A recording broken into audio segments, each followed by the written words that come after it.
കുവൈത്തിൽ സ്വകാര്യ മേഖലയിലെ പ്രവാസി തൊഴിലാളികൾക്ക് യാത്രയ്ക്ക് മുൻപ് എക്സിറ്റ് പെർമിറ്റ് നിർബന്ധമാക്കുന്നു. ജൂലൈ 1 മുതൽ പുതിയ നിയമം നടപ്പിലാകുമെന്ന് public authority for manpower അറിയിച്ചു. എക്സിറ്റ് പെർമിറ്റ് നൽകാൻ വിസമ്മതിച്ചാൽ തൊഴിലാളിക്ക് പരാതി നൽകാമെന്നും അധികൃതർ വ്യക്തമാക്കി.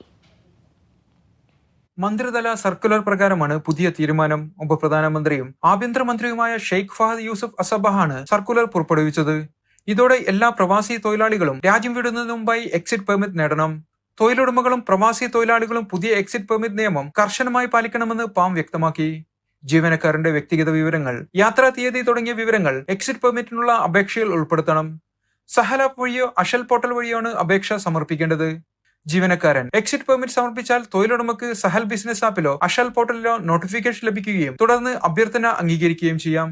തൊഴിലുടമ അഭ്യർത്ഥന അംഗീകരിക്കുന്നതോടെ സഹൽ ആപ്പ് വഴി ജീവനക്കാരന് എക്സിറ്റ് പെർമിറ്റ് ഡൗൺലോഡ് ചെയ്യാം. യാത്രയ്ക്ക് മുമ്പ് തൊഴിലുടമകളിൽ നിന്നുള്ള ഔദ്യോഗിക അനുമതി ഉറപ്പാക്കുകയാണ് ലക്ഷ്യം.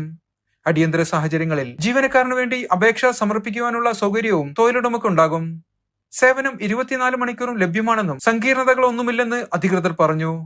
തൊഴിലുടമ ജീവനക്കാരന് അവധി അനുമതി നിഷേധിച്ചാൽ ജീവനക്കാരന് നിയമ നടപടികൾ സ്വീകരിക്കുവാനും കമ്പനിക്കെതിരെ ലേബർ റിലേഷൻസ് യൂണിറ്റിലേക്ക് പരാതി സമർപ്പിക്കുകയും ചെയ്യാം. തൊഴിലുടമയുടെ അംഗീകാരമുണ്ടെങ്കിൽ വർഷത്തിൽ എത്ര തവണ വേണമെങ്കിലും പ്രവാസി ജോലിക്കാരന് യാത്ര ചെയ്യുവാൻ സാധിക്കും. തൊഴിലാളികളുടെയും തൊഴിലുടമകളുടെയും അവകാശങ്ങൾ ഉറപ്പാക്കുക, സ്പോൺസറുടെ അറിയിപ്പില്ലാതെ വിദേശത്ത് പോകുന്ന സാഹചര്യങ്ങൾ കുറക്കുക എന്നിവയാണ് പുതിയ എക്സിറ്റ് പെർമിറ്റ് സംവിധാനത്തിന്റെ പ്രധാന ലക്ഷ്യങ്ങൾ. Media 1, Kuwait city.